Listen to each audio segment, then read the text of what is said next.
I'm going to do some talking. I've got a vegetable bit of sushi next to me. I'm going to Cronenberg the shit out of your face and rah rah rah bullseye.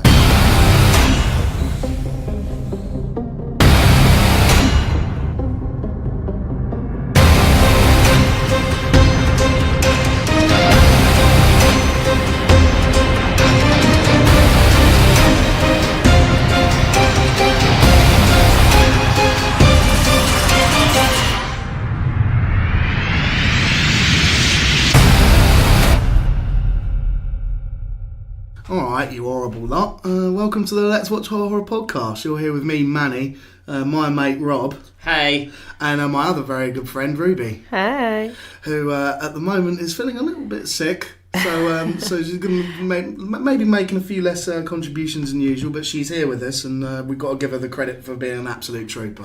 As per the last 2 episodes, I think this is the 3rd one in a row. Yeah, you're that sick, we've given you your own side of the microphone. Yeah, we don't want to be contaminated. It is necessary. Your condition is worsening, much like Jeff Goldblum's deteriorating condition in the film we just watched, The Fly. Which... Mainly I just felt like serious empathy. Like... Did it help you really get inside the shoes of the main character? It really did. Was it a case of life imitating art? A whole new perspective, seriously. See, this is great podcasting. We've already found one link to the film already. Yeah, I know. It's the one. So, we just watched The Fly because on the last episode... I won the competition at the end of the podcast, and I was tasked with choosing the film we were going to watch this time. And your criteria, Rob, was that it had to be a remake. Full disclosure, I didn't know this was a remake. You didn't know this when was you a told remake? me, I was like, Manny, that's not a remake. And I thought, wait a minute, Manny knows his horror stuff. That's why he's on a horror podcast. So I mean, I'd like to think so. Yeah, and then I didn't even look it up because you let me know that it was from the 1950s. Yes. I was actually the opposite. I knew about the original. I knew it was an old sort of 40s, 50s film. I did not know that there was a remake of it until last week. No, that's insane because I've been aware of this since I was just reaching double digits age, and nice. So I had to think of a remake for us to watch, and as I'm sure a lot of our audience feels the same way as me, and I think everyone else around this table, in that we treat remakes with a lot of chagrin. They're grim. There's so many remakes are rubbish and unnecessary, and so I thought, I don't want to think of any of them. I don't want to do anything rubbish. We've just done Tusk, right? I know I didn't hate Tusk as much as the first one. We've just done a film that isn't top notch, and I don't want to do something too obvious. And my first thought was The Thing, but The Thing is one of my favourite films, so we might just save that for later on. But my second thought then was The Fly, and I also thought of the Invasion of the Body Snatchers remake. Oh, sick! But which I really like, but I have a real affinity for this film because it's directed by David Cronenberg, who, if I just have a look at my notes here, I mean, David Cronenberg doesn't really need much in the way of an introduction, I don't think. He is basically the king of body horror. Yes. He is one of the prime originators of that entire wave of horror. A lot of his films are characterized by like really visceral transformations, sticky, icky. Yeah, and he has always had a lot of gore in his movies. I think it's safe to say he's very interested in themes of the body and infection and oh boy, does he do it well. No, with this film he sort of took this classic story, which in the original of The Fly, it's I've only seen bits of the original. Me and Ruby watched it, and to be honest, it's quite shocking in points. Like when you first see his hand is turned into a fly's hand, me and Ruby both were like, "Oh shit!" Even though it's not like you don't see it like rip out of his arm or anything, he's just got a fly hand. It's still pretty whoa. No, not kidding at all. It creeped me the hell out. Yeah, it really did. Yeah, I mean, and that's more than you can say for like the vast majority of movies from that time period with that kind of aesthetic. Yeah. Because from what I can gather, it's the original is a pretty, it follows a lot of like the B movie tropes of back in the day. It's got our lovely man Vincent Price. Yeah, Vincent Price classic. Yeah, so it's sort of from that era. And what Cronenberg's decided to do was kind of take this premise and make it genuinely horrific. He Cronenberged it. He fully Cronenberged the shit out of it. And to me, I think this to me is one of my favourite remakes. I mean, like I said, I don't feel completely qualified comparing it to the original because I've only seen snippets, but it's up there in terms of You horror picked a movies really from the good 80s. one, man. I mean, when I was first thinking of this, I would have chosen the House of Wax remake. Oh, with mate. Paris Hilton in it. Oh, because why? Because why? Because it would have been really fun. I mean, to be fair, I would have quite enjoyed ripping the shit out of that because I do remember even at the time it was like, oh, this film is trash. It's got the main guy from the OC, which I can't remember his name, and he's in it. I really love the original of that as well, so that would just add extra insult to injury. Yeah, upset in that episode. I think that's what's good about this. The Fly is, for me, I probably out of the three of us hate remakes the most. Maybe I actually quite enjoy a remake. Yeah, not recent years. Yeah, I mean, I've very rarely seen a remake which I thought was necessary, or I thought was like the people that really added something to the table. You know what I mean? That was genuinely like. That's the word I struggle with. Necessary. It's almost it's never necessary. Yeah, that's definitely how I feel about it. And that's what I find frustrating about it. And there are some good ones. Like I was thinking, if I had won that competition last week, I probably would have gone for the Evil Dead remake. Because that's a sick remake. I love the original, and I honestly love the remake almost just as much, if not more so, in a different way. Like I thought that what they did was really clever with that, but save that for another podcast. Yeah. The reason I think this one did well is because it took the concept of the original and what I believe was actually originally a short story, like a book. It took the concept, but not much else. It did something very, very different than what the 1950s film did. Completely. And that's why it worked.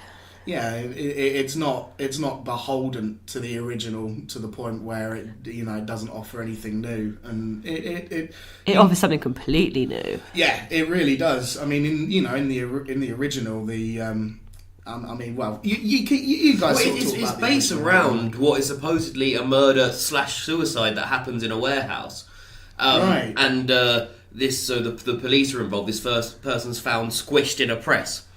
Oh, okay. And the police go to the wife of the person, and it's kind of like they're trying to work out who did it, and they Vincent Price's character works out that it must have been a murder, and you find out that it's actually to do with the fly. The whole film is Patricia Owens, the wife, telling the story, and it's the majority of the film is a flashback. Yeah, that's a really common framing device of a lot of those old movies. Yeah. So you start at the end and then you go back and then you come back full circle, and she tells the story of what happened to her husband. Yeah, and in this one we see the story go from the start to the finish, and it is completely different to the original. It is entirely. I mean, from what I can tell, it is from what you've just said. It's well, even down to the teleportation thing. In the original, there's like a body swap. Like a bit of the fly goes into the human, and a bit of the human goes into the fly. Yeah, and both come out the other end of the machine. Which leads to the one scene I've seen and always remembered from the original is that the part where it's like the fly body. Help me!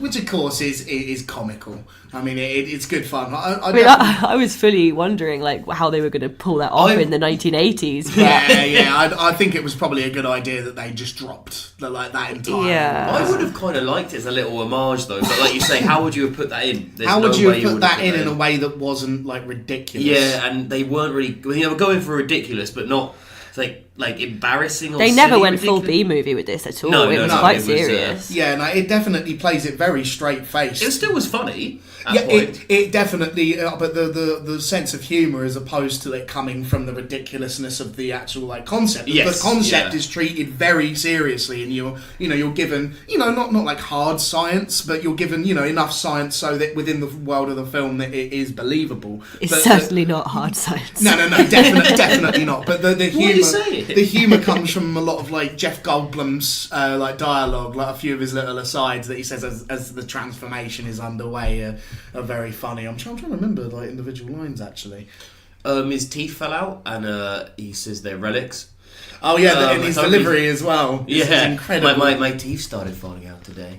There's a bit when he talks about how the machine had mated him and the fly, and he said, "We hadn't even been properly introduced yet." Okay, so I think I don't have to say it. I really loved Jeff Goldblum in this. Am I biased? Yeah, you're bloody right. I'm biased. I love Jeff Goldblum. I'm a massive fan, and I think his performance in this, like the way that he really, to me, sells the transformation as something that is quite horrific. Because I think under the hands of a different crew, a different director, this still would have come off as silly. But I think it is to the film's credit that it is genuinely this movie is gross. Even this came out in 1986, man. I cannot imagine what contemporary audiences thought of this movie in terms of how disgusting it is. Yeah, man. I really, gross. I would have loved to have been in the cinema screens for this, just to see what would happen. I mean, this was back in the times, when people were running out of Friday the 13th and saying that was too much. Yeah, and obviously that for a fear factor. That is, that was quite big then, but this would have grossed people out. Yeah, people would have been puking in the cinema. I felt like puking at points. Yeah, there's a couple of moments, and I mean, I'm a pretty hardened gore hound in a lot of ways. I've seen a lot of these kinds of gross movies, and there's a couple of parts in this film where I genuinely just kind of went, ugh. Yeah. It's repulsive. I mean, I've seen and been able to sit through the Human Centipede Part 2, the full sequence. Yes. And I didn't feel sick at all during that. Did you not? Not Come like on, this. man. I felt sick as in this is just sick. Yeah. But this, I didn't... That's the thing, this was disgusting and it was gross, but at no point was I oh, come on, stop being gross for no reason. It definitely... The repulsive nature of the transformation kind of... the reason why it doesn't feel pointless at all is because it's, obviously, contrasted against... the romance they have together, and obviously they become close physically during the romance, and then the kind of the tragedy of the story is kind of manifested physically by the fact that he looks repulsive. I think that's the thing. I think that's the reason why that you don't get annoyed with how gross it is, or you don't start thinking you're just doing it for the sake of being gross, because they build his character really well. They do, and you feel from her the fact that she doesn't get grossed out, I think, helps us a little bit, because she, even though they haven't been together very long, and I know they had to kind of build that relationship quickly, the fact that she's not repulsed by him, she's just really sad about what's happening to him, makes you kind of be able to see past the way he looks sometimes, whereas obviously we just did Tusk, and that is just, when you see the fucking walrus, we were thinking some parts of it was just them being gross for the sake of being gross, and I still enjoyed seeing the walrus in the final form, but it is quite impressive that this film, none of it you're thinking oh, this is just being silly. You're taken in by it and you believe it, and you do genuinely feel sorry for her. Yeah, I mean, I think it's again, to the film's credit, that for a movie which is about it's essentially once the botched transportation happens, it is essentially a long drawn out monster transformation, and I think it's to the film's credit that it really does have quite a human side to it. You know, you do feel definitely for the what is the name of the female character in this? Veronica, that's right. I'm terrible with names anyway. You really do feel for her as she has to watch this man that she's clearly like in love with just slowly just turn into something repulsive. I love that scene where she come after he's just like, you know, been sort of putting all of his fallen off body parts into the thing.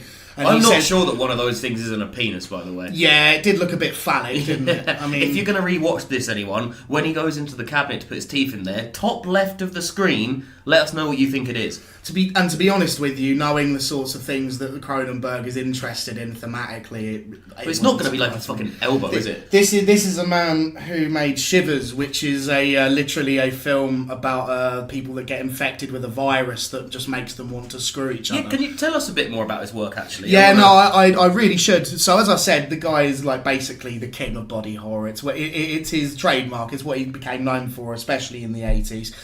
He has come out with a whole bunch of movies during this period. He came out with Shivers, which, like I said, is about people being infected with, I think, a parasite that makes them want to all screw each other. Nice. Rabid, which I'm not actually aware of. The Brood, which is, if I'm not mistaken, about a woman who turns into... She looks after her babies, but it's like an animalistic. The Brood is a massively popular film. Yeah, Scanners, which is the result of the greatest GIF of all time, which is the guy with the heads exploding. Have you ever seen Scanners? I actually haven't seen Scanners, but I've seen the GIF. Scanners is funny. Like, it's pretty good. Videodrome, which I think is massive film. Yeah, that Videodrome is bizarre, even by his standards. The Dead Zone, Dead Ringers, which I really liked. I haven't seen that for years, but I really like Dead Ringers. That's the one about the twin brothers who pretend to be each other. Oh, right. The Naked Lunch, which isn't technically a horror film, but it's very bizarre. But then, Crash, which is about people who have a fetish for car crashes. I always think of Crash, makes me think of Peep Show. What part of Peep Show? Because Big Suze, if you're into Peep Show listeners, talks about Crash. Like two different parts of the whole series, she does an audition for Crash, and I can't remember what she says, but one of them she goes, where all the people find crashes sexy or get all... Yeah. Oh, yeah. It's...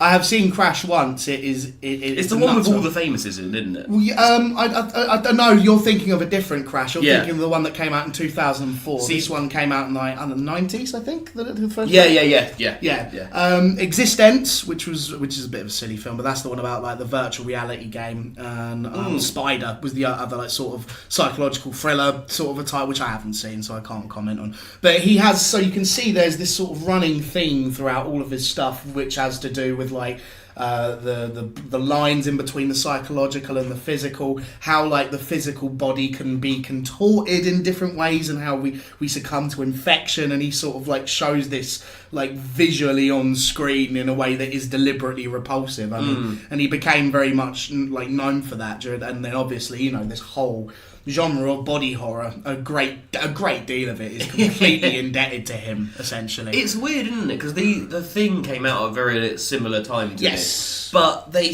you know, and obviously the prosthetics and stuff used in both of those films would have been quite similar in how they were done, but they are still very different. Yeah, completely. The Thing used a lot more in the way of animatronics. Yeah. Whereas I think this was mainly prosthetics. Yeah, and obviously using Jeff's acting to kind of, you know, the weird twitchy thing. With complete. I think his performance combined with the prosthetics is the thing that makes this like genuinely still quite repulsive. Yeah, it feels way more modern. Yeah, it does feel way more modern. What you mean? You mean The Fly compared to The Thing? Yeah. Yes. Yeah. I mean, to be fair, I think the thing in terms of its special effects, I think is more impressive when you've seen the making of, because when you actually look at them building the robotics, it's intense. But the thing that's impressive to me in terms of the monster, the central creature, it is his performance to me is. I think it's brilliant. You mentioned the Twitch. The Twitch is so... It does sort of make me go, yeah. You know, it doesn't matter the fact that this film is like over 30 years old now. It's still like, like that. When he'd be talking and like that sort of go... It's uncomfortable. Oh, that panicky scene where he's telling her that she needs to leave. And I completely forgot about that, and I was thinking like, is he going to attack her now? And that just shows how good he was at acting and how... his ability to kind of show you the progression of him turning from a normal man into a fly, you could really feel the panic in him. Yeah, completely. And that to the point of where I've seen this film before, and even I was thinking, shit, yeah, he's gonna try and eat her. Yeah. And luckily he manages to hold on just for a bit. Yeah, like the you mentioned how it like transitions the plot. I think this film is perfectly paced. I really, for some reason, I thought I was going to be bored watching it again, and I was not.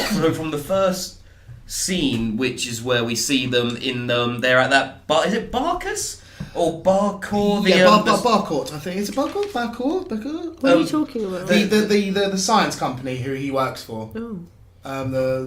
He's at the ball, isn't he? Where he first meets her. Bartok. Yeah, Bartok. Bartok Science. That's right. Yeah, Expo, I guess, and that's where he meets her as she's a journalist.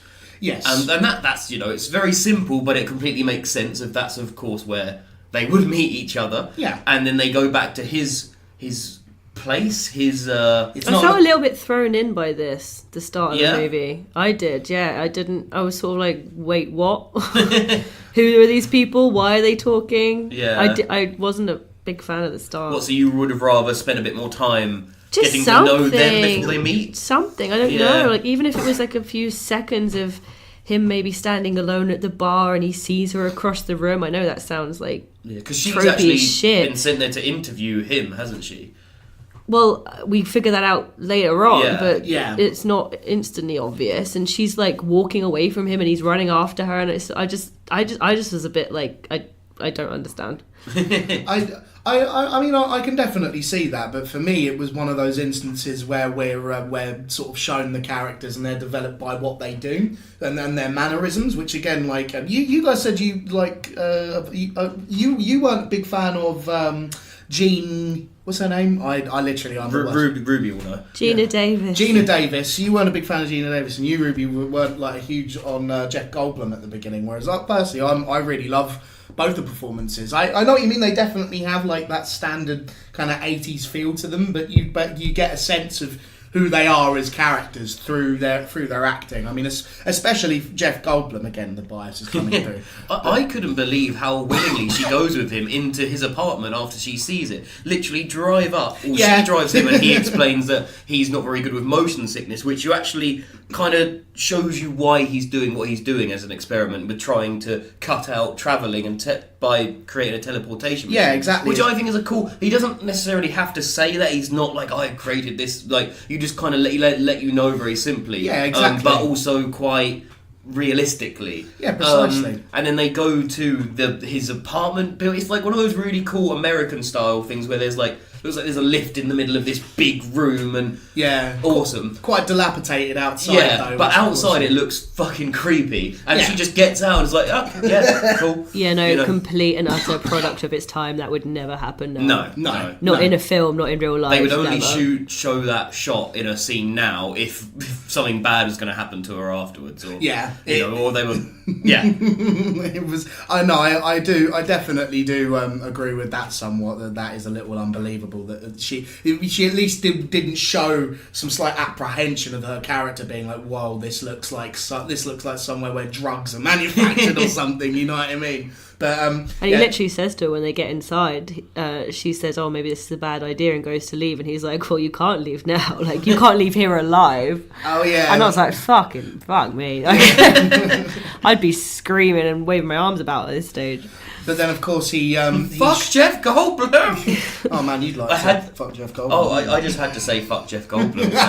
Like, it's been on my mind since we started the podcast, and now I've said it because of the film, the film with Seth Rogen and James Franco. This is the end? No, the one where they smoke with Pineapple Express. Oh, Pineapple Express. Fuck Jeff Goldblum. I don't remember that. You don't remember that bit? Man, fuck Jeff Goldblum. Oh, I would put that down to like, I was high when I saw Pineapple Express with being a stoner comedy, but I don't even remember that. Well, you guys carry on, and I'm going to prove my fact. All right, no, you go ahead and do that. So yeah, and then he shows her this teleportation device she's been working on, and he uses her stocking in because he said, "Do you have a piece of like clothing or jewelry on you that's something that's yours?"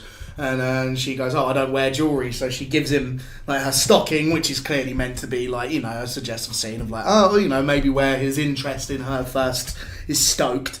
And then obviously he transports it from one thing to the other, and it's at this point we see her with a dictaphone start recording, and she goes to leave and say that I'm gonna, you know, give this to my employer because she's a journalist, and he says, "Oh no, don't go, you know, the people aren't ready for this, you know, everyone's gonna be mad at me."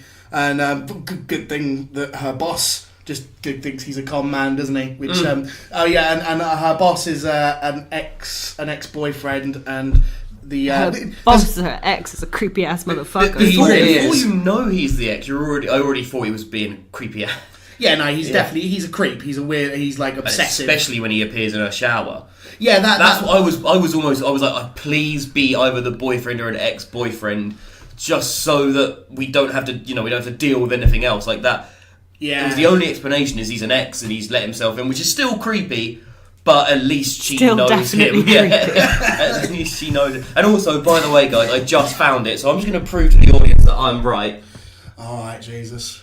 Here we go. This better be good, Rob.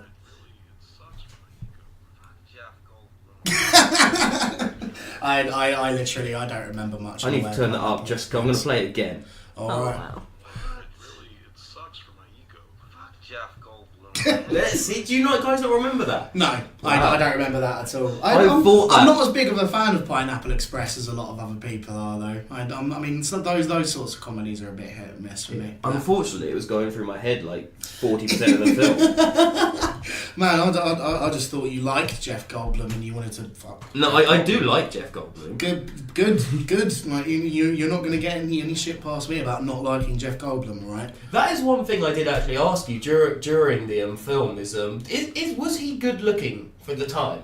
I'd say, and you agree? I'd say Jeff Goldblum's a handsome man for sure. Like, but I think Ruby's probably more qualified to answer this question. Well, no, like I said, I think he's your slightly above average working man, good looking. Yeah, no, fair enough. I don't think he was ever meant to be a haughty. No, he's dishy. Even though well, it depends on your taste, doesn't it? But he's no Kurt Russell, but he's no. He's no Kurt Russell. No one's Kurt Russell except for Kurt goddamn Russell. Oh. Snake Plissken himself, for God's sake. My mum is slightly obsessed with Kurt Russell. I think everyone's mum was slightly obsessed with Kurt Russell. I think I'm slightly obsessed with Kurt Russell. Well, I love Kurt Russell. Fuck Kurt Russell.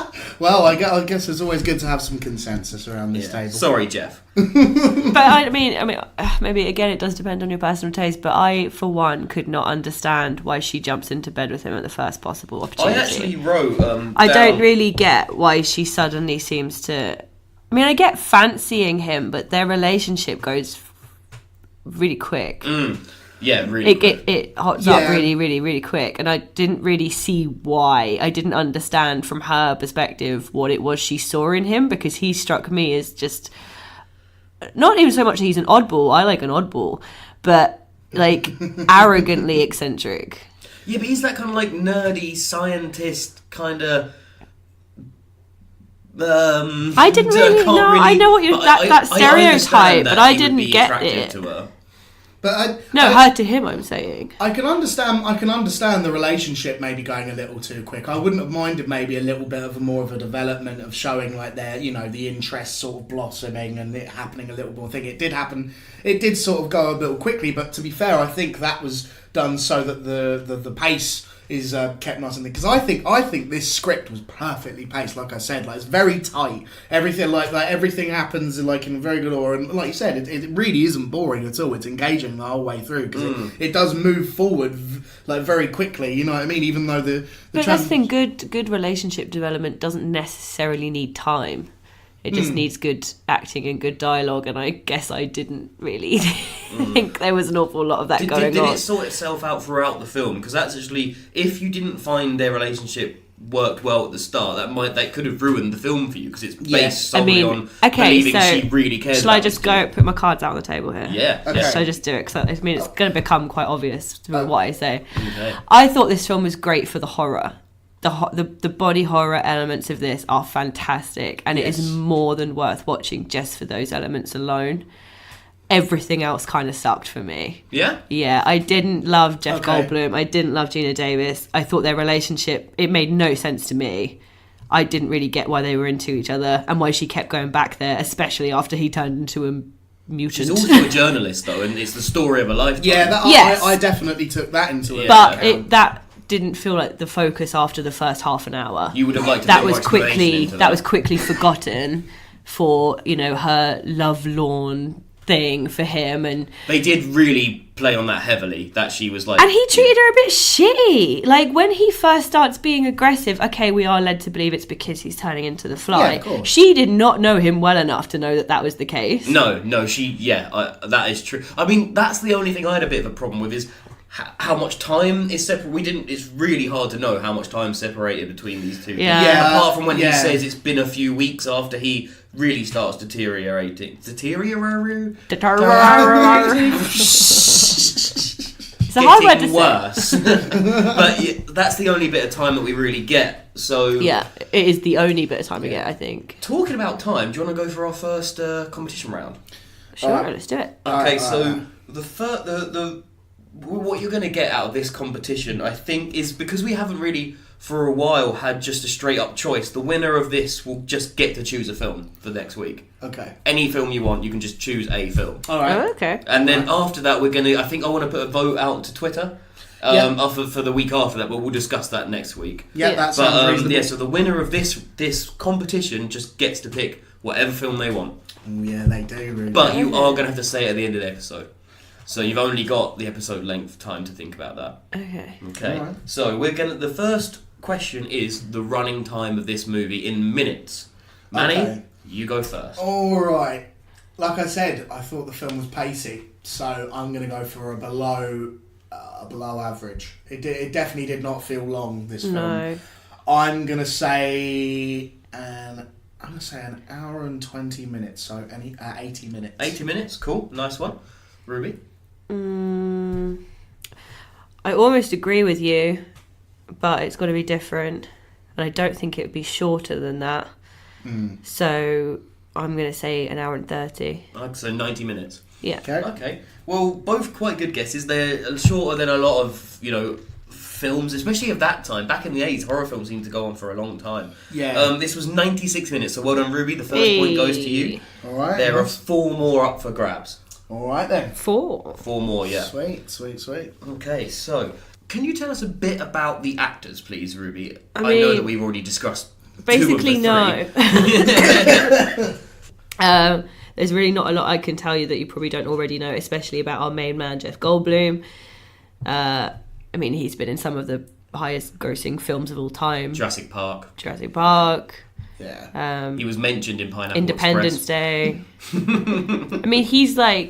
He's meme levels of famous. Like, everyone knows who he is. In an episode of Friends. He is literally a meme. Literally. So yeah, I don't really need to tell you what he's been in. He did get a Saturn Award for Best Actor for The Fly. What's a Saturn Award? I have heard of it. Isn't it? I know it's sci-fi based, isn't it? Or that would make sense. Is it sci-fi and fantasy based? I think I'm thinking of the right one. It rings a bell. And then we've got Gina Davis. She is that actor where we all go, I know her from something, and yes, few people can remember what. She was, I think, particularly big during the 80s. She was in Beetlejuice. That's how I know her. Yeah. She's Barb, the ghost wife in Beetlejuice. Yeah. Which is, main reason I know her. Stuart Little. Yes, Stuart Little. That's claim to fame that film. Slightly less cool reference. The one I remember from is Thelma and Louise. I mentioned that while we were watching. I was like, I believe she won an Academy Award for that. She was nominated for that. I know she also was. Yeah. Got an Academy Award for The Accidental Tourist as well. Right. She's been in a lot of stuff. She's not my cup of tea, but I can see that she does well. Yeah. I understand why she does well, but she's not my cup of tea at all. No. Fair enough. I can tell you what a Saturn Award is. Go on then. The Saturn Award is an American award presented annually by the Academy of Science Fiction, Fantasy and Horror Films. It was initially created to honour science fiction. Yes. That makes a lot of sense. Yeah, it does. I read that out and I didn't make one mistake. Yep. Man, we're making progress. Wait, I didn't do a back of the box preview. I better do it. Well, today we're going What to now? Yes. We're going to do an off of the screen preview Yeah, it's going to reading. take me a little while. How about an off the cuff one? Man turns into fly. Yeah, to be fair, like that is quite literally the crux of the film. Okay, I mean, I wanted to have a go just because I feel like I could do it without messing up, but we'll say that. A man turns into fly gracefully. Gracefully is not the adjective I would use. No. I think it was like the polar opposite with grace. Good grief, man. Your reading abilities may have improved, but your descriptive powers have somewhat faded. I think quite great. I mean, how else would a person turn into a fly? By like instantly. Quietly. That's a short. That would be exactly that would be a short and uninteresting movie to watch. But if it was an instantaneous transformation from man to a gigantic fly, that would be graceful but boring. Yeah, exactly. And un-Cronenberg. Yeah. You know, like it is his trademark to be. Another big quote from this film is "Be afraid, very afraid." Yeah, that obviously that's become like kind of it's always used kind of jokingly, but it's the tagline for the film, and it comes from a bit of dialogue. Which, funnily enough, so did you know that Mel Brooks was a producer on this film? What? Yeah, so people didn't know about that at the time because they didn't want them to think that it was a comedy, obviously. But that line, the "Be afraid, be very afraid," came from when Cronenberg and Mel Brooks were discussing how people, like how should people feel while watching this film, and he was just like, "Be afraid, just be very afraid." Nice, and he was just that's like, really cool. So he was like, "Oh, that's got a ring to it, that." And now it's become like that's a staple. Like, be afraid, be very afraid. I think in the Mel Brooks film, I think it would feel right at home. Yeah, exactly. In this, it just felt a bit awkward and weird to me. We We all laughed. None of us went, oh. Yeah, we all giggled. As a lovely little aside anecdote about Mel Brooks with this film, they didn't want people to know that he was a producer on the film, obviously because he's known for his comedy, and this wanted to be taken seriously. But people eventually did find out, and it made it to the press, and so he decided to turn up at the premiere, giving out those little headsets with the little, you get those little things you put on your head with like the Deely antennas. boppers. Yeah, deely boppers. Yeah. He literally turned up to the premiere handing out deely boppers to everyone who was coming in. What a legend. Yeah, might as well make the most out of it and just make it funny in the best way. Bloody love Mel Brooks. Yeah, I mean, if you don't, do you even have a soul? Quite frankly. And I think there was just about one other actor in this film, wasn't there? Or one that would be worth talking about. Yeah, it was the guy who played Stathis Borans, so the creepy ass ex, as we previously mentioned, played by John Getz. There's not an awful lot on him. He's done his fair amount of legwork in film. He was in Fincher's Zodiac in 2007. In terms of horror credits, that's... It's not. It's not a horror. I don't think. No, crime drama maybe. Yeah. Crime. Popular film though, very popular. Like crime drama. Crime mystery. drama horror have such a crossover sometimes. They certainly have elements. It's a good movie, very slow paced, but I'd recommend it. And that's really it for the cast, isn't it? There's not really much more. And I know Cronenberg is in it, and he put himself in the credits. He comes under gynecologist, which is really, really funny. If he's definitely isn't afraid to have lots of sexual themes in his films. I think he definitely got a kick out of just being like, yeah, I'm a vagina doctor in this movie.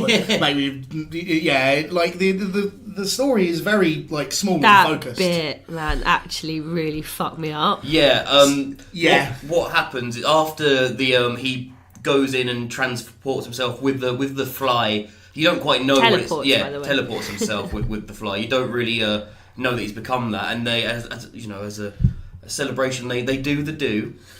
And later on you find out she's pregnant. And there's a sequence that involves Mr. Cronenberg. Himself in the movie playing the gynecologist where she's giving birth. And... we all of a sudden we just see. Well, like, what's your? I don't know if she was giving birth. I don't know. She may have been giving birth. She may have been getting an abortion. I'm really not sure. Either way, it goes wrong. Yeah. It was messed up, and I remember being like literally almost yelling at you guys, like, what's happening? Because you've both said it before, and I was really confused. Like, have we flashed forward 9 months and she's giving birth? Or is she gone to get an abortion? Like, I was really trying to work it out. Yeah.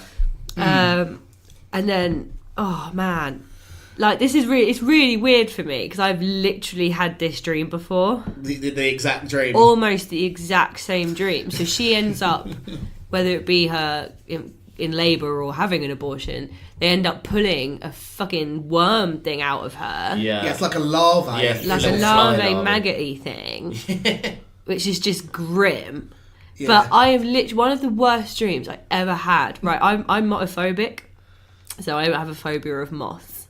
Yeah, I know. It's right. I've got a phobia of sloths. So. I'm happy to watch horror films, but I can't stand a little fluffy thing with wings. But yeah, not a fan. And I had a dream once where I fully dreamt the entire pregnancy. I was very happy with this pregnancy. I couldn't wait to give birth to this thing. Gave birth, and it was a fucking cocoon.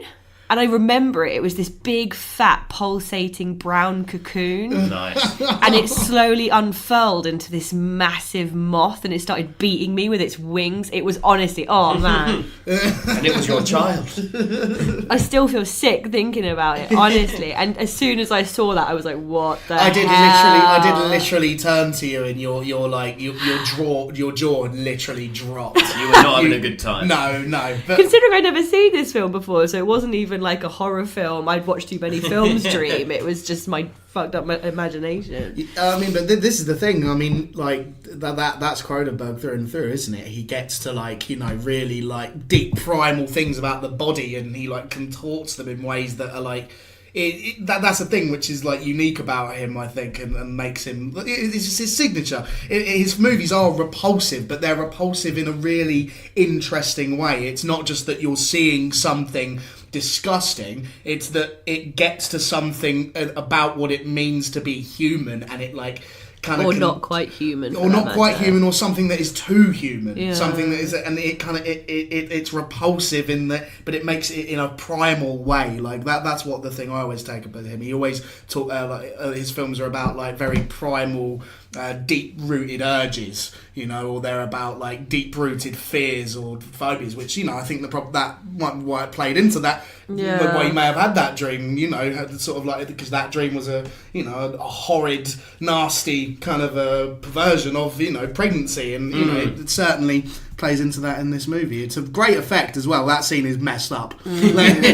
How do you guys feel they did with the computery stuff in this? Oh god. Well, what you see on screen, you see a lot of the film is spent on screen. It's charming. Yeah, I think it's charming. You like the random numbers floating around. Yeah. And the fact that he like asked the computer. I know we can kind of do it with Google now, so maybe it isn't something. But he like literally asked the thing questions like, you know, is if Brundle is fused, what happened to Fly? You know what I mean? And then it like, you know, sort of like comes up. That is literally how I Google. Yeah. You know, but it's charming. It's a complete relic of the 80s. You know, the technological stuff. Yeah, I mean, it is. It hasn't aged well. I do feel that the new series Maniac is desperate to make it look like that. Yeah, it's definitely desperate to have that feel of the 80s Well, that's that the it thing. won't be able to get. Retrofuturism. Whereas when it's actually from the 80s, there is that element of charm for sure. When it's something that was made last month, I find it a little bit like sickly nostalgia. Especially since there's been a massive trend for that kind of thing recently. Yeah, it just like gets a bit 80s try throwback. hard sometimes. Yeah, I do know what you mean, but I mean, you can't beat the original article, can you? No, I mean, no. You know, there's a reason why It's we do funny. have a new. Well, I like I said, I think it's really charming to see all of the, you know, the way that they looked at the future from that time period. You know, I can't remember who it was who originally said it, but you know, someone said sci-fi fiction may be about the future, but it's really about, you know, the time in which Yeah, it yeah. you know, I mean, massively. it's sort of reusing Where this, they think we're going to go. yeah, the canvas of the future to reflect, you know, where they are at the time. You know, I do love it when they have a go at it as well. Like the pods and stuff, you can see just like bits of random plastic pipe kind of chucked all around it, and obviously kind of working in the trade, you realise that this is something you can get for £2 down at your local trade supply store. But I love it. I really feel that nowadays you go on a computer and you make someone make a really cool shape and they make it all shiny and perfect and colour it in lights. And back then it was like, let's go find some stuff.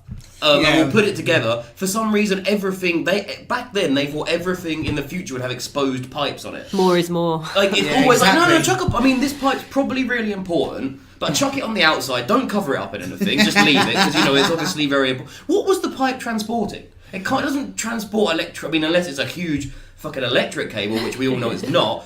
What is it in that pod? What is it? Is it air, water, steam? You're probably the most educated on that front, Rob. Yeah, I think what they're trying to communicate to the audience through the set design is this is complicated. Yeah. This is This is complicated. high-tech. Like there's a lot going on here. What I loved is because it's a really big theme in the original. Is the wife talks a lot about how she's so afraid of how quick technology is developing. This is in the 50s. Yeah. And it's wonderful to hear that now. It does make you a bit sickly nostalgic, I suppose. Yeah. But it is a big theme of it, of like how things are progressing and getting faster and faster. Yeah. And it's not really spoken about in this take on it, is it? Really, it's I guess you could say it's an implied. No, not really. I mean, a lot of it he says about how he's going to change the world and how he wants to but change it's less it, about fear and more about the opportunity. Yeah, they don't really mention that. Oh, things have gone too fast, and the fact that because it is basically essentially it's not really about the world creating this like scientific push. It's him doing it himself. So I suppose there is no real need to talk about as a wider world we're all going a bit too fast with technology because it is just this guy has spent 6 years, according to the film, creating this stuff. Which really is not long, by the way. In the film they make out that 6 years is like an eternity, but to create that thing, that's not long at all. Even with my base level knowledge of like scientific like process that's not long. Testing for like that kind of technology would literally take like several decades.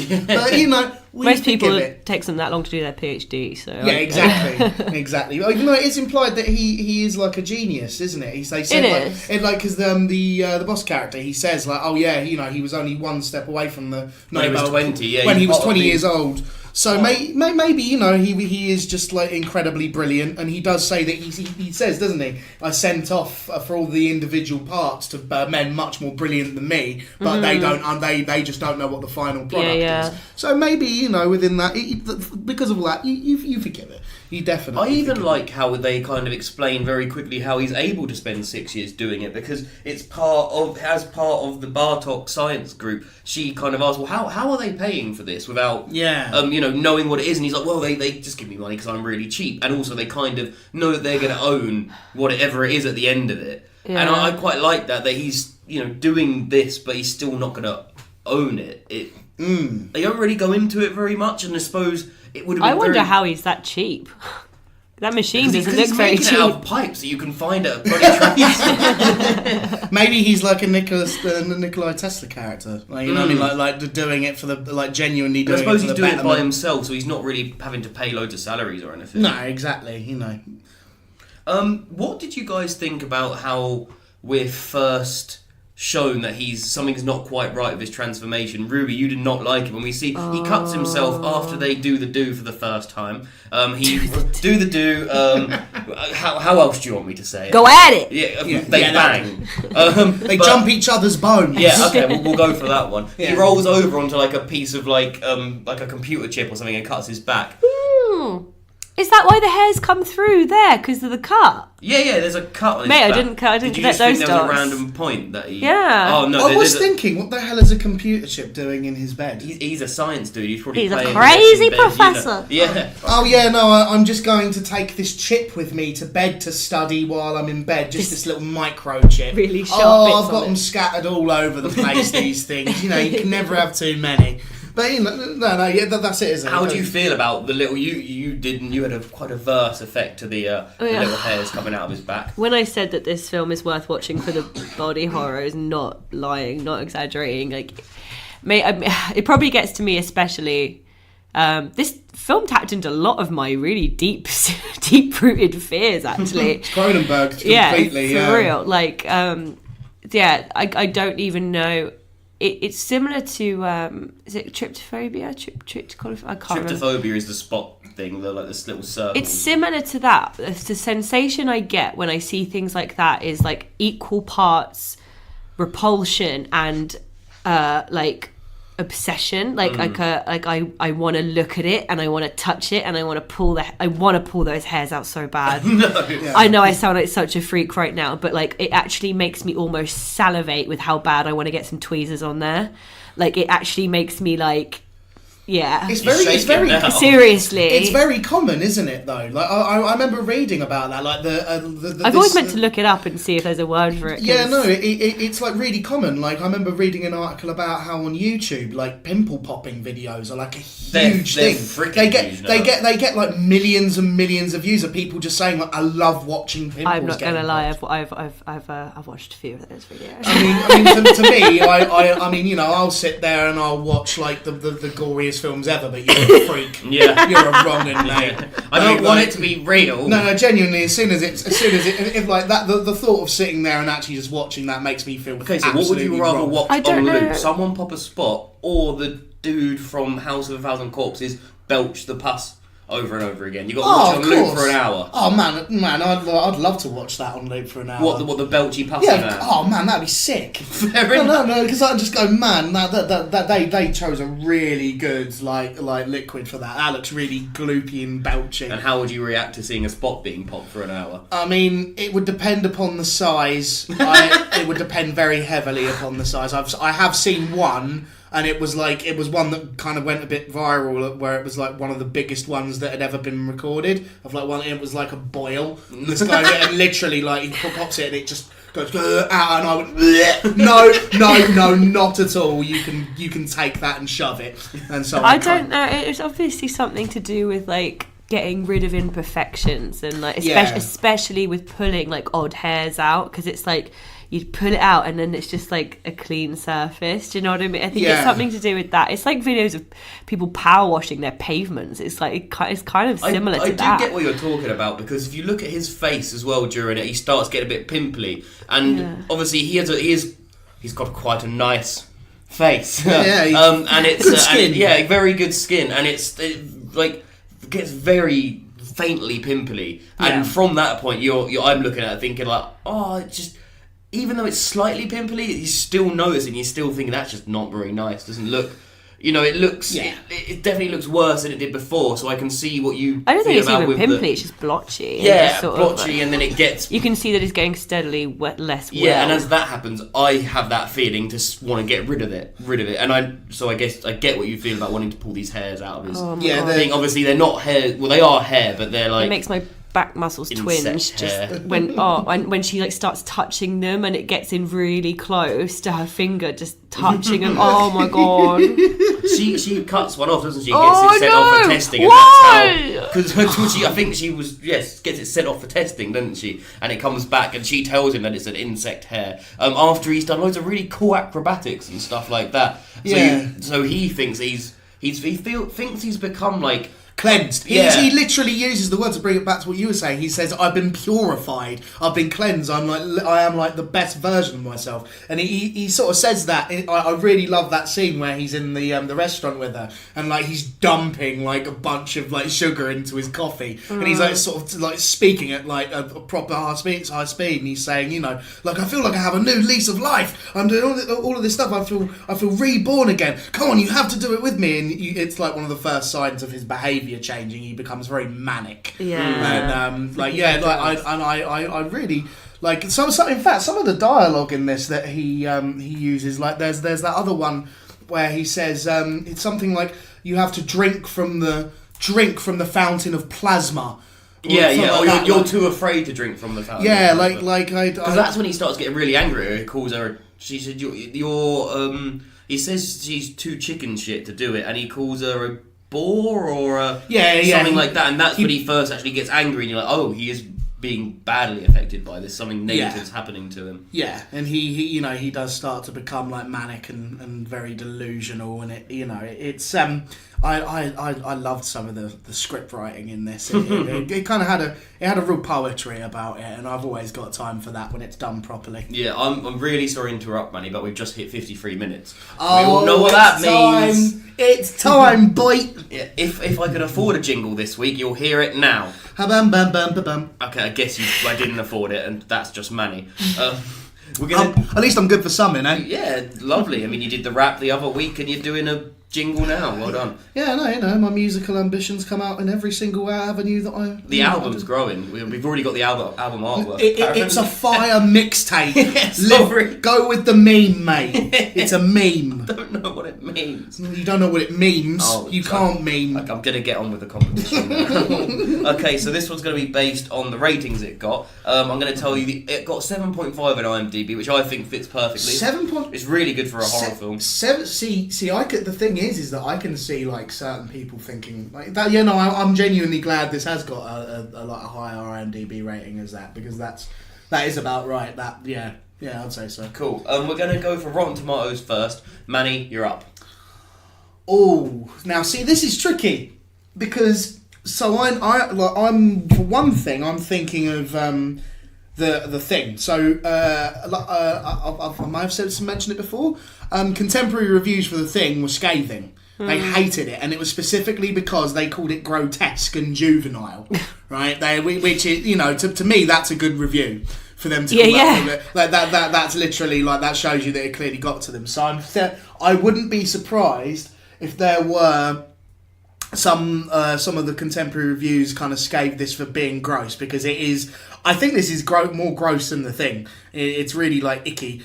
But at the same time, it's by Cronenberg, and I know at that point he'd already kind of become somebody who was really well known and respected for, like, you know, his sort of really audacious vision.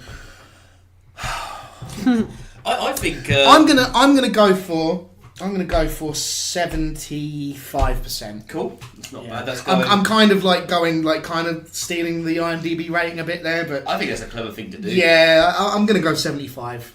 Ruby, higher or lower? And also, what do you think? What is your rating? My brain isn't even trying to do logical things.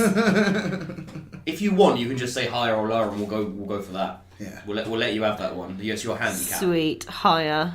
Okay. Okay. I'm going to say that you've won. You have won that point, but I would like you just to kind of say, let's see how close you can get.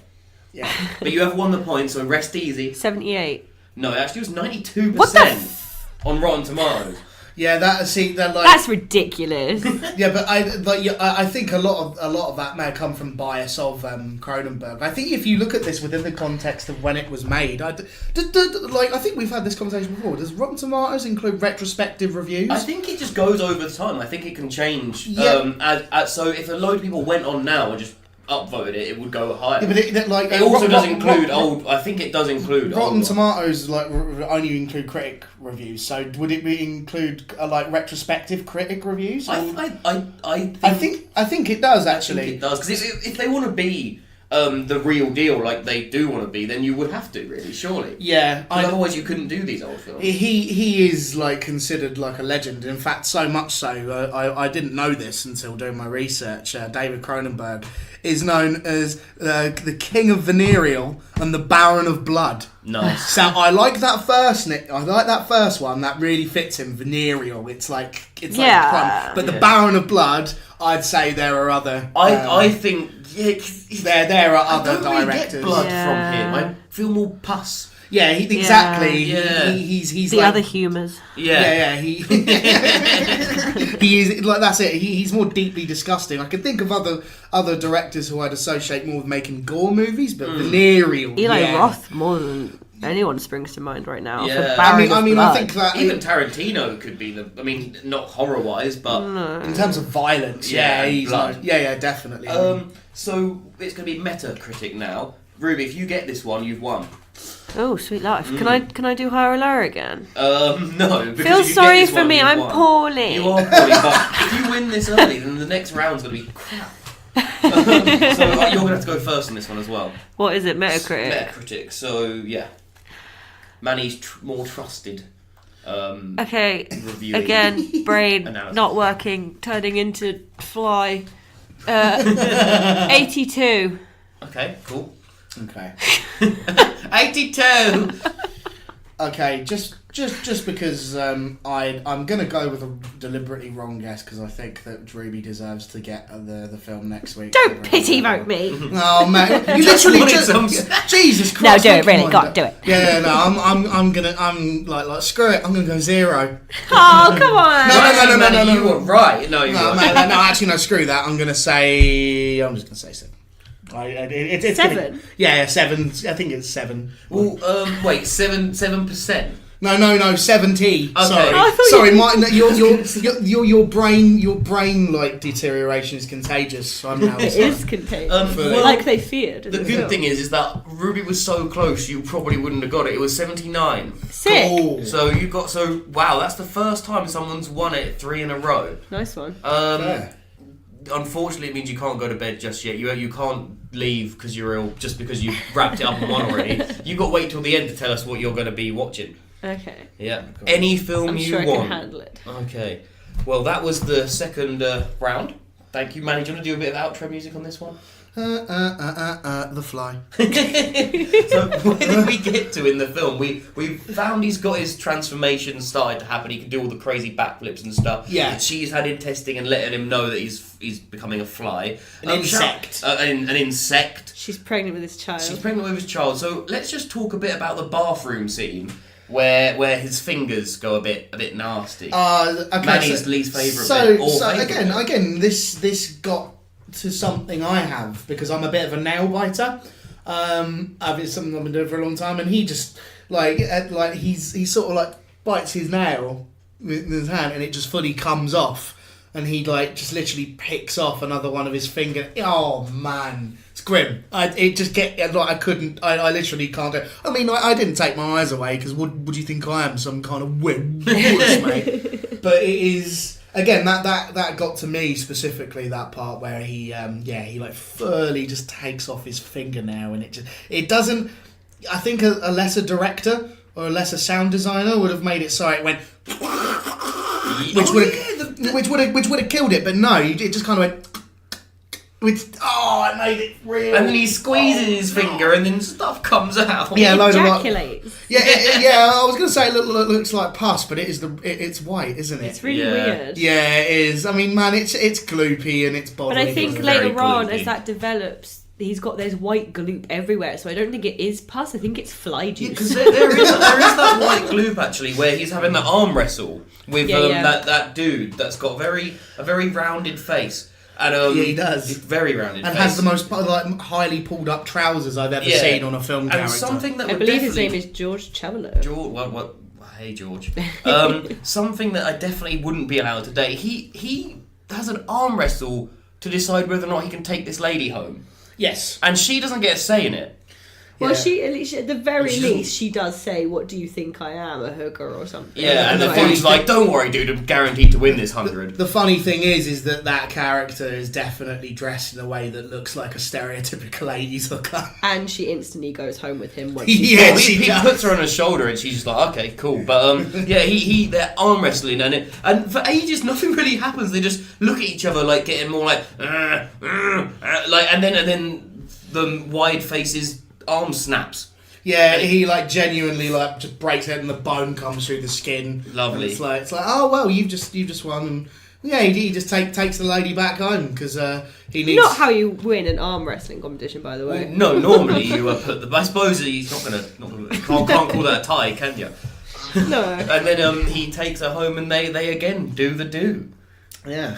Do you reckon there could have been an added subplot where it turns out she was pregnant with the baby as well? You never know. She may still be pregnant with the baby, and. Do you think then if she was a hooker that could be her There thing? is a Fly too that Jeff Goldblum is in, so hello. And maybe, is there? Yeah, so I don't know what goes on in that. Man, we've all made discoveries about this little franchise here. I did not know they made a sequel. Yeah, I only discovered that in my research. I'll quickly look it up and I'll let you know what it got on IMDb. Yeah, well, no, I'm more interested to know, is it directed by Cronenberg again? And I don't know. I actually Probably no. I can't imagine. I did. Obviously, I looked at the filmography filmography and I would have seen The Fly too. Yeah, it definitely wouldn't have been. Man, that's crazy. But I'm pretty sure I read that Goldblum's, and I don't know because he obviously. He doesn't look like it. He's got Eric Stoltz in it. 1989. I don't even know. So it got 27% on Rotten Tomatoes, 36 on Metacritic, and 5 on IMDb. Is Goldblum in it? Let me have a quick look. He doesn't look like he's in it. Maybe from I'm what confused I with can someone see. else. Almost human son of Brundlefly searches for a cure to his mutated genes while being monitored by a nefarious corporation that wishes to continue his father's experiments. Director Chris Wallace. Oh, okay. Stars Eric Stoltz, Daphne Zuniga, Lee Richardson. So no, he wasn't in it. Oh, I'm sorry for giving you wrong information. If I'm not mistaken, Chris Wallace was either a producer on this film, name in the credits. or he was one of. I think he was either the producer or the special effects designer. And the special effects. The makeup guy. Sorry, for the makeup effects won the Oscar. Yeah, for that apparently year. Sam Raimi almost directed The Fly too. And it would have been amazingly wacky. Sam Raimi almost according to Geek Tyrant. See, that would have been genuinely interesting. I can only imagine what he would have brought to it. If it had been like an Evil Dead style, like gory slapstick kind of deal, I maybe would be into it. Yeah, it'd be a completely different take. But it looks like she's like that would be his son after she's given birth to him, like later on. Yeah. I'll take it. Yeah, because it's never really revealed what happens to the one with the baby, is it? No, because I know we're jumping ahead of it, but the very last shot is just her crying into the camera after blobbing its head off. Yeah, and that's it. It's quite an abrupt ending. Yeah, no, I think at that point it just fully turns into a tragedy, doesn't it? Yeah. It does end up being a kind of a classic tragedy, kind of shockingly, but No, and like speaking of it, I just remembered in my research there was there was a couple of deleted scenes in this, and one of them was a final shot where we see Gina Davis's character giving birth, and the baby sprouts butterfly wings. What the fuck? Yeah, Wow. I'm quite glad they took that out. Yeah, that I'm quite glad they did. I didn't really feel the need. It's another thing of the interesting storytelling, because normally I would be praying to see what that baby looked like, but in this I really didn't feel like I needed it. This film didn't really leave me wanting anymore, which I kind of feel that's a good thing to say about this film. Yeah, definitely. Yeah. I think that comes down to the fact that it is a very small and focused story that is very driven by the characters as well as the horrific transformation. Yeah, the story is quite compacted. I mean, when we realised that he's becoming the Fly and he's kind of explaining what's happening, we have a really cool bit where they film him and he explains how he's eating things now, which is what flies they puke on it and liquidize it and eat it that way, and that's quite. And he's called himself The Life of Brundlefly. Oh yeah, you should make a documentary on The Life of Brundlefly. I did love those little flashes of humour in his performance. There was that there. He's like, I found out the hard way that flies don't eat like humans do. You eat solid food, it hurts. He said, and so we do something that I like to call the vomit drop, and then this is all on videotape, which is being watched by the Stannis. Yeah, and it's brilliant. You just see the look of repulsion on his face, oh my god. Yeah. And then it kind of becomes a story about her being pregnant and having to deal with that, and she goes and meets him again, and he tells her after the transformations just get worse and worse. Now 2 of his fingers seem to have fused together. Oh yeah, I noticed that. Yeah, and I don't know much about the hands of the Fly. No. And he kind of tells her that she's got to go because he will eventually hurt her. He's becoming an insect. And he has a cool bit where he says about how, have you ever heard of an insect politician? Well, you wouldn't have, because they don't have them. They're brutal. And they just, if they want to hurt you, they'll hurt you. And there's no rhyme or reason. And that, And then, so she realises she wants to get whatever is out of her. And they go to an abortion clinic. And I think this is a very powerful scene, because thinking of the time that this film came out, this bit could have been a bit more shocking than actually Yeah, sure. the rest of the film. Well, the fact that they are so like just forthcoming about the fact that she wants an abortion and she wants it now, like of course unabashedly, she said, get this thing out of my body. I think that in of itself would have been enough to really piss off a lot of fundamental people at the time. I think so. I think even now, that word does carry a certain weight to it. Yeah, I couldn't help but kind of read a little bit of subtext into that. About it maybe being some kind of a commentary on the state of abortion, the moral of abortion, and when it is right or it is wrong. Speaking of a moral commentary about things to do with health, a lot of people at the time saw this film as being like a kind of meant. It was about AIDS. I'm using the completely wrong words there. It kind of had a subtext of being about the AIDS epidemic. A lot of people read that into it, but I think that was just because at that time that was like the big high profile. That was the big health scare of the age. Wasn't it? I think not being around at that time. That just went straight over my head. I would not have. But no, I can completely see why people would have drawn those conclusions. With the way that disease does degenerate you, and it literally makes your immune system just completely break down in that way. I can see why people would have seen that in it, but to me, I think you can just put any illness into the space of what's happening to Brundle, and you can kind of read it how you want. Because he does kind of bring up that it's kind of almost like a cancer, isn't it? Yeah, exactly. Like a fast-acting cancer that's been caused by the transporting device being with a fly. So that I can see that you can massively see this as an illness. Yeah, and something that it's going to taking him over and changing him. I have to admit, it did bother me a little bit that he was like, "Oh, I don't know if it's contagious or not." Like, this is a supposedly genius scientist. I'm not quite sure how he managed to jump from him fusing at a genetic level with another being and it might be contagious. I know the science in this is whack from the beginning, and it's like, well, if you're going to go there, you may as well just go the whole way. But then it's like other people get mentioning it later on, like, it might be contagious. Like, why would it be? Do you think they did that just to kind of keep reminding the audience that it's not contagious?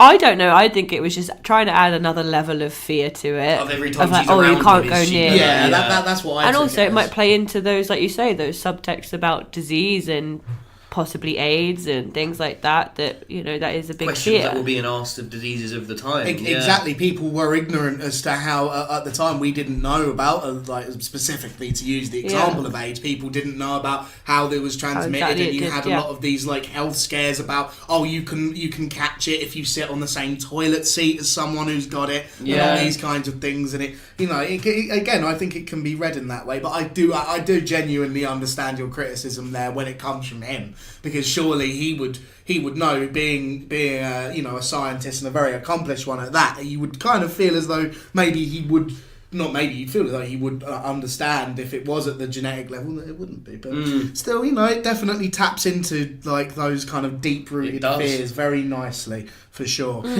But the abortion does not go ahead as Brundle does not. He jumps through the window, completely obliterates it. I've got to say that was the one scene in the film which I thought was flat out cheesy. Yeah, he just kind of smashes he just through. jumps in through the window, takes her and whisks her away. She doesn't fight at all. And the dude who's Stanith, who's in the next room, comes out way too late. And literally just sort of comes through the door at a regular speed, huh, what? Whereas I would have thought he just would have rushed through straight away, what the hell has just happened? You know what I mean? And yeah, he takes her away, and on a top a rooftop, he says to her, doesn't he? Don't get rid of the baby. It's the only part of me that's left. It might be the only part. I actually found that really uncomfortable. I don't know if it's because the whole way through this film, Gina Davis is just all she's got is men telling her what to fucking do, and telling her what they want from her and what they need from her, and she kind of for the most part, she stands up for herself a bit. But not a lot, and for the most part, she kind of just does what she's told, and it makes me quite uncomfortable. But also, when he's literally saying keep the baby, it's that wow. Well, I mean, to do a rebuttal to that. I mean, I genuinely thought her character was quite strong and resistant. I mean, especially at the beginning when you have all the stuff to do with the creepy ex, she quite roundly tells him to go fuck himself. Yeah. But then at that point, but she also runs into his arms to help her with the abortion, and later on, he's the one there with the gun and stuff. Like, why wasn't she not doing that herself? That is true, but I mean, with the scene where he's telling her to keep the baby, I also kind of understand his desperation. But from where he's standing, because he's completely losing his humanity second by second, and I can understand his desperation. I can understand his desperation completely. It doesn't mean he has the right to tell her what to do with her body. Just because his body is going through this dramatic transformation doesn't mean that hers should have to, because he made a mistake. But in that deteriorating state of mind, man, I don't think he cares. I did feel a bit when he says that's too bad. I actually, when I first heard him say that, I thought he's going to say, that's too bad because I'm locking you up and forcing you to have it. But then he says it again. But it kind of feels that he's saying that's too bad as in just that's too bad. Because when they go back to his lair, we'll call it now, he isn't, it's not like he's going to They do transform it into a lair. Yeah, it's more like he's come up with a plan to, well, I originally thought he's come up with a plan to fix him, and he's actually come up with a plan to fuse him and her and the baby together. Essentially a suicide pact. Yeah, and they're all, but he must believe at this point that they're not going to pop out of just one person and be like, oh, cool, there's 3 of us in this body, everything's fine. Yeah. But actually, he doesn't appear, they don't go back to the lair before Stathis is there, and this is something that me and Ruby kind of were a bit. I wanted to know why, but he's there, and we see him actually build his gun. I didn't really understand why we see him build the gun. I mean, it's a pretty awesome looking gun. Maybe it's just typical old school tension building tactics of we're just going to drag this out a bit. Yeah, I mean, I know in action films you see them snap their guns together, and maybe it was trying to show us that he means action here. He's prepared. Yeah, that's exactly what I took it as. Methodically thinking about this, and it's an awesome gun. And he's preparing to shoot Brundle when he comes back. But what happens to him, Manny? What happens to poor Stanith? Oh, Stanith. What's his second name? I'm going to say that. It's Stathis. Stathis. Yeah, Stathis Borans. So as he's roaming around the lair looking for Brundle, Brundle jumps at him from the ceiling, and Stathis goes to shoot him, and he kind of drives the gun away from him, and he does one of his vomit drops all over his hand, and it properly melts his hand away in that wonderfully gooey 80s fashion, where you get the blood that looks bright red and thick, and it's the white, and it fizzles it's away. It's like a melting ice cream sundae. Yeah, it is literally like a melting ice cream sundae. And then he's on the floor. I've got to say, it was overacted by the guy who plays Stathis. He did overact, but it added to it for me a little bit. And then he's on the floor, writhing in pain, going, ah! And he goes up to his ankle and does it on his ankle, and you see his foot lifting away, and he's looking like he's about to pass out. Ruby said it made him look like he was enjoying himself. Yeah, he did. He did not look like he was in pain to me. And then he goes over to his face, and it's implied that he's about to just fully unload on his face and turn his face into a complete fully what?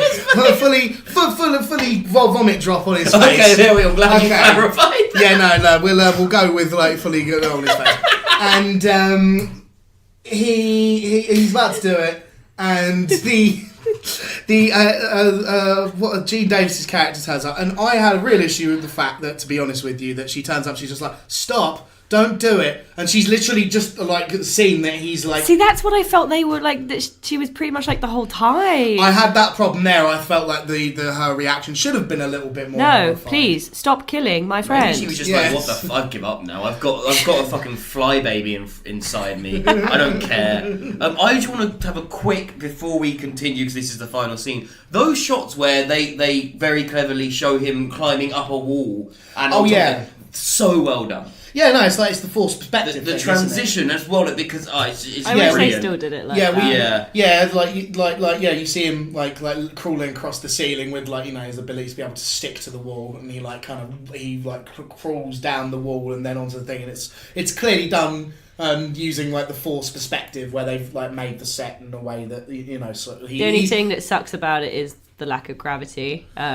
Like no hair or clothing or anything. His shirt doesn't like fall up and his hair remains in the exact same. But I kind of answered that with myself, of that like he's got little hairs on his body that are holding his like shirt to him. Yeah, he's a fly. Could work. Maybe I'm doing it for Cronenberg. Yeah, we'll always give you the benefit of the doubt, you wrong and Cronenberg. but yeah, and then at this point, the completely like at this point nearly like fly term Brundle says, I want to put you into one of the pods, and me into the other and they pod, will appear in the other pod, and we'll come together, fused into one body. Like, at this point, completely he's lost it, clearly, but he's so desperate for any ounce of his humanity back that he's willing to do that. And it's kind of like, I also, again, I saw that as, like, being able to bring back in the most, like, literal and grim way possible that, like, physical closeness that they originally had when they were, initially starting their relationship. He, like, wants that to go... That was one way I read it, anyway. But obviously, she goes, no, what the hell are you doing? And there's like a fight where he ends up.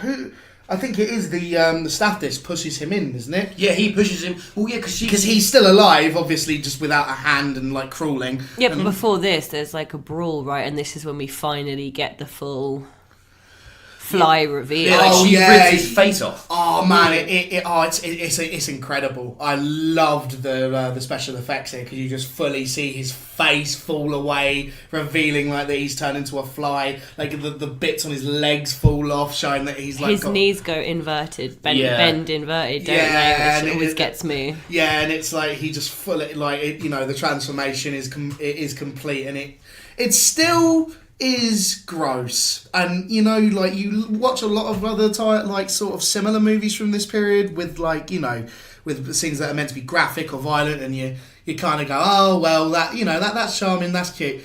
Still icky, man. Just seeing him like fully change, and he throws him in, and the transformation it initiates the sequence on the pod, and he tries to break out. But it ends up that there's no one else in the other pod and just him, and it ends up fusing him with the pod itself, and so he end up with like a Brundle fly, with a bit of metal just fly. fused into him at this point, and he crawls forward like fully. He's pathetic by this point. He is pathetic. Done. And Gina Davis's character is like crying. Now I've got to say, her performance when she does see him, I thought was really great. You fully believed that she believed he was a Brundle fly pod. Yes, the Brundle fly. Because Ruby didn't really enjoy the Brundle fly pod. I just don't get it. I don't get where that came from. Like, I feel like it was just something obviously had to happen to him to debilitate him and make him just a pathetic victim at that stage. But he'd sent various things through these pods without something else in there, and they hadn't fused with the pod. I just didn't really understand it. It wasn't made clear why. Maybe it's because he was half in and out of the pod, and you see... Yeah, that's what I took it as. Part of the pod is burned.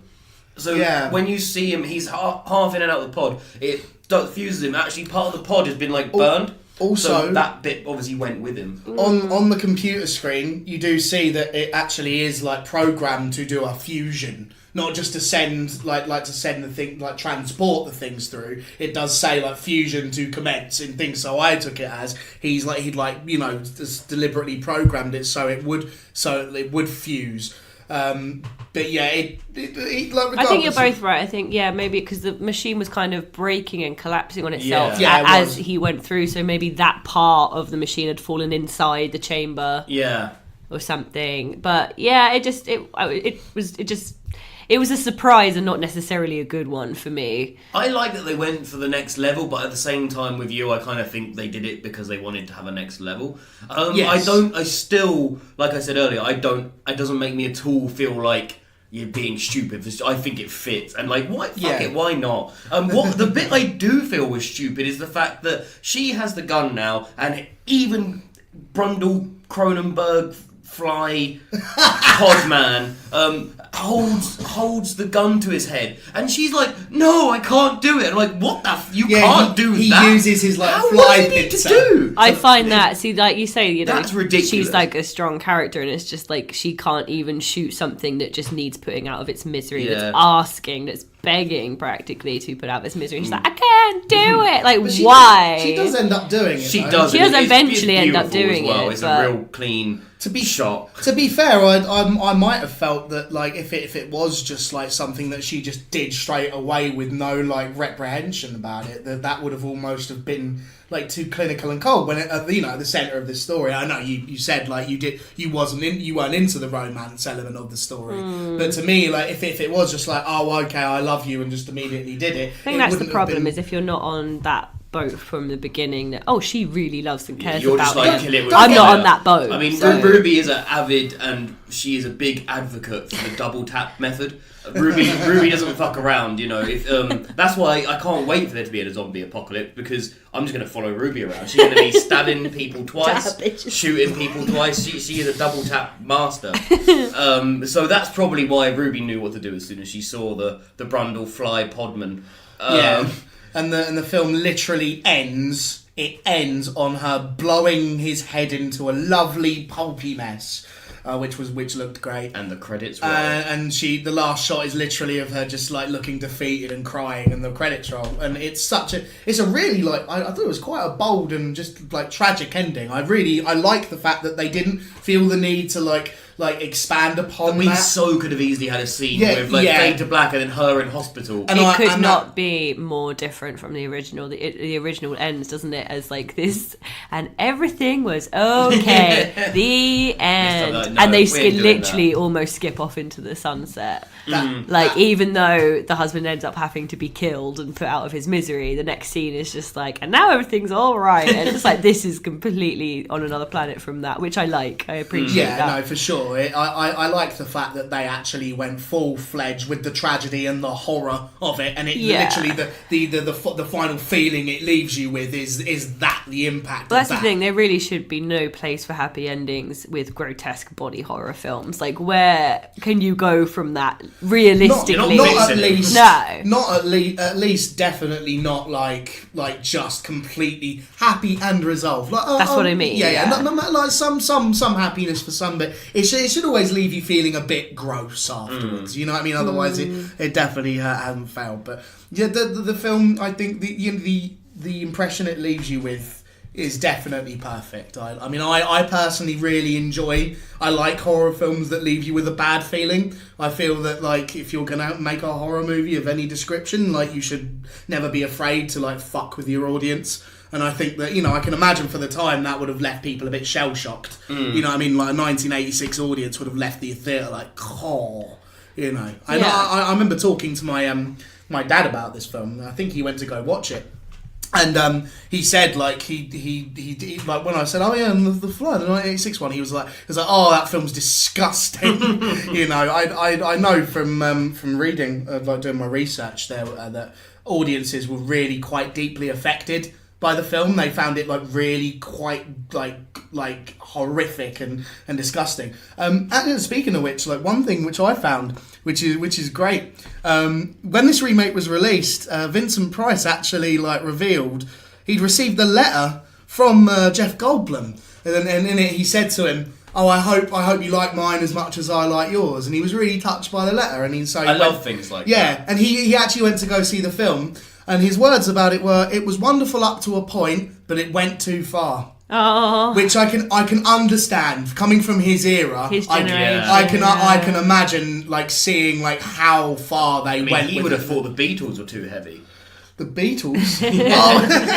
Oh, that took me a minute. I was thinking like Beatles. Don't worry, I'd gone very meta there. Yeah, no, for sure. I can understand that, but again, I see that as kind of a good review. If Vincent Price think like one of the kings of horror thinks you've gone too far, you made a nasty ass film. Shit, mate. No, you know what I mean. Yeah. That's pretty serious, It's funny because I really don't want to come off as insincere here, but like genuinely, I think I did find the original one more creepy. I find the remakes way more. It's sickening and it's grotesque, but it didn't really creep me out aside from the hairs, which is a very specific thing for me personally. So that was always going to happen. I find Black Swan creepy because of that, because of the feathers that come out of her skin in those little chicken pock marks. or the bit, I remember us talking about the part in Raw where she's like in her bed and like scratching the rashes. Yeah. Oh god, but that messed with me, that part. Like again, like isn't that like ditches in her skin or something? Yeah, no, well, it's when like, in case you haven't seen Raw, it's about a girl who like basically becomes a cannibal and gets cannibalistic urges, and it first comes up in a rash, and she's laying there in her bed, and she's like got rashes coming up all over her skin, and they're itchy, and she's laying there in bed just itching herself, and it's oh man, that genuinely, I was sitting there like. So I don't think that bothers me as much. It's literally the things coming out of pores. I think that's the thing. What about in Cabin Fever, where she like they had their skin going, she like starts to she shaves her skin off. Yeah, stuff like that. That messes me up. No, it doesn't bother me. Do you know? I remember someone like I think I watched the making of Cabin Fever, and just to show like that how much of that is all in the sound design. They show that scene where Cabin Fever is about a skin infection that goes around and like makes people rot, their skin rot. And there's a scene which might be a little silly, but where one of the female characters is shaving her legs, and she like as she's shaving. Did her you legs, say might be a little silly? Well, yeah, I mean it's Cabin Fever. Cabin Fever. Cabin Fever is as dumb as a bag of bricks, but it's great. But there's a scene where she's shaving her legs, and like literally she shaves off bits of her skin, and it just to show you how important the sound design is. It plays it like without the sound effect added, and it literally just looks as though she's running a razor over a prosthetic and taking away cream from what's clearly a prosthetic. You can tell it's a prosthetic, right? But with the sound, with the added. It's like, ugh, goodness. It's nasty. It is. It's a bit much. It's a little. I just remember giggling at that scene. Like, why is she still shaving? Stop shaving! Why does she decide to like screw that dude when there's a bloody? Because they're all insane. They've got cabin fever. Yeah, I know that bit in particular where she's just like, oh, I just want to screw someone for the last time. It's like when there's an infectious disease going around, you deserve to die. Like you absolute moron. I hope it's worth being horny, mate. Christ almighty. Well, that was The Fly, and I liked it. Before we wrap up, can I add some? We still got plenty to do, my friend. I wanted to add some little tidbits of trivia because I must admit I came across some very juicy bits of trivia about this film. So as we've said, David Cronenberg makes a cameo appearance as a gynecologist in this film. And that was specifically because Martin Scorsese met up with Cronenberg after he had seen a few of his earlier films, and the very first thing he said to him was, "You look like a Beverly Hills plastic surgeon." And so he was like, "Oh, okay, I'll make myself a doctor if I clearly look the part," which I do quite enjoy that. I enjoyed seeing him in that. Yeah, like the "Be afraid, be very afraid" line, that which again, like I said, has become a bit of a staple, a bit of a campy staple of horror. Originates from this film. It is the tagline, which I do enjoy that. Do you know who was originally slated to direct this? Guess who you think was originally slated? It's not Sam Raimi. He was going to be the second one. Who?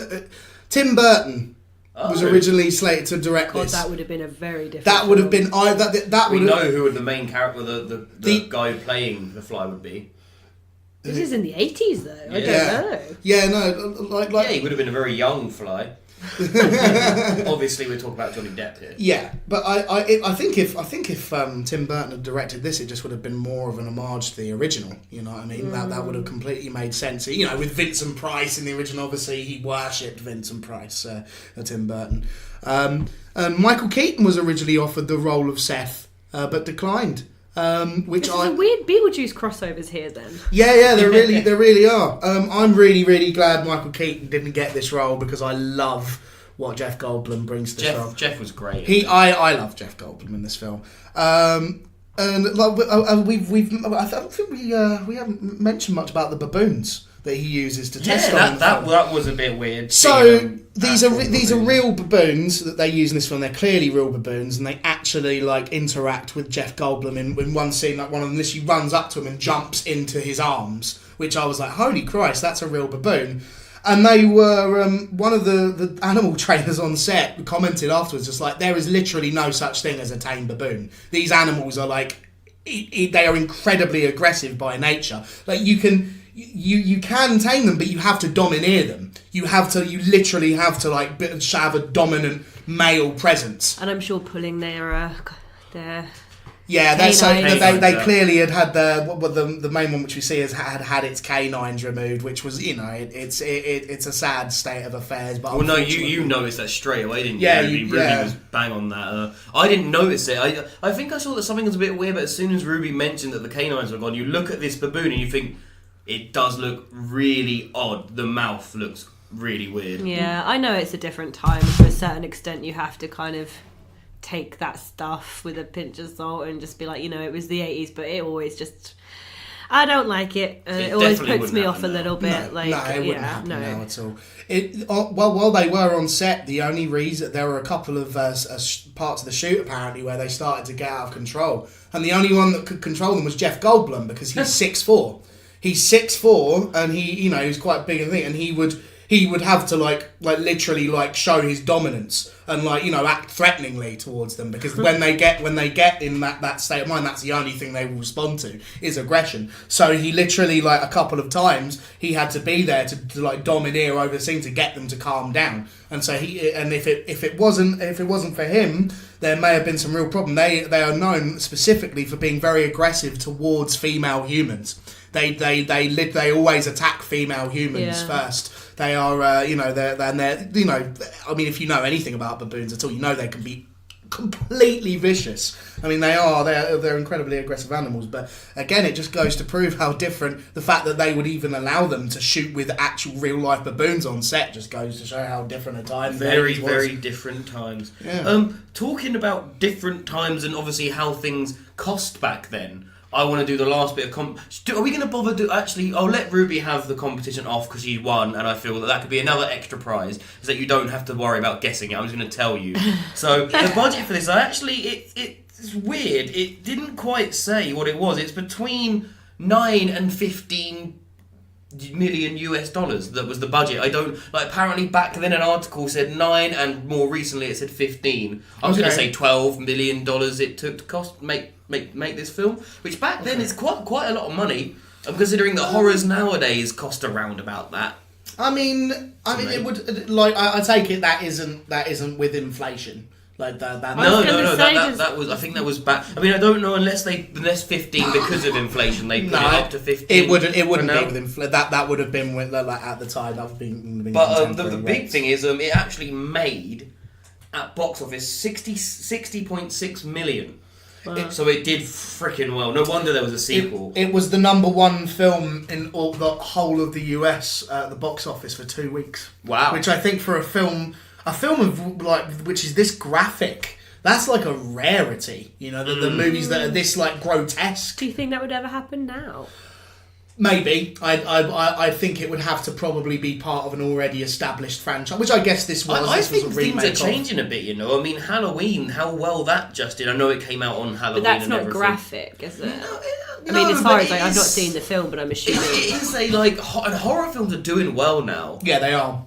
We're definitely going through a definite boom period for like big horror releases for sure. But Halloween is, I think from when it was first released, the first movie, it would have been considered more violent now. But I mean, it's, if it's to any horror fan, like the Halloween movies are absolutely bog standard. It's people getting slashed. That's why they call it slasher movies. People getting cut their throat. They're the most graphic thing you'll see in those kind of movies. Someone getting their throat cut. You know what I mean? So, and I can't judge on the new one. I haven't seen it, but I don't know. They may have upped the violence levels. Who knows? But I mean, I think it could do because it wasn't that long ago that the mainstream was really flirting with some pretty extreme stuff. I mean, the Saw franchise was massively popular. Hostel was a big deal, and that was only a decade ago. I mean, I know that like kind of that fad, because it was a little bit of a fad, has been and gone, like with the people call it torture. But I feel like horror's done really well this year, and you just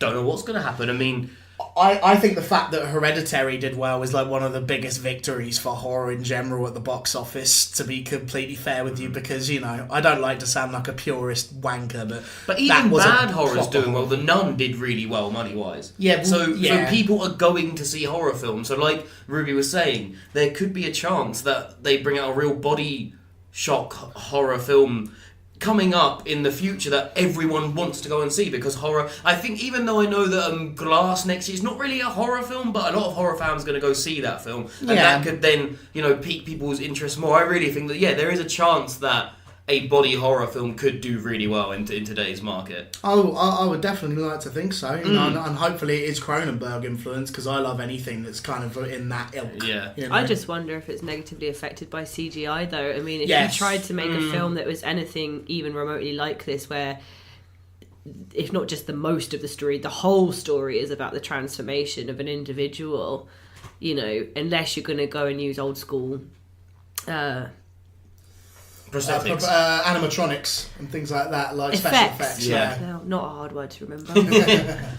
Unless you're going to do that, and then that kind of makes it something else, doesn't it? Then it makes it you're trying to be old school thing. So I don't know. I don't know if you made this with CGI. I don't think it would be the same at all. No, that is true. That is a very good point. I mean, look at what they did with the Thing prequel in 2011. You know what I mean? Like they originally made it with actual animatronics and prosthetics and things like that, and they originally submitted it, through with the original cut, and it was all prosthetics. And the studio decided that it looked too throwback, it looked too retro, and they literally went over the prosthetics with CGI. That's fucking ridiculous. It looks absolutely terrible. It looks dreadful. And I mean, you know what I mean? Like the original... And the thing that makes me laugh about that was when they announced that they were doing The Thing, and obviously I could go on about this for ages because I love that film, but when they announced that they were doing old school with practical effects, the fandom of the original film went absolutely mental. I actually remember the hype on the internet when that was announced. People went, "Oh my god, they're doing it right. They're actually doing it right," because that's like one of the main reasons that film has become iconic, is because of its practical effects. They're like legendary.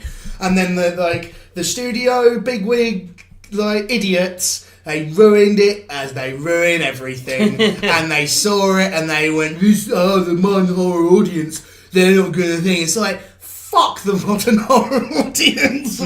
I don't say that for everybody. The people who listen to this whole podcast are great. Before we lose Manny into the pit of Rantasia,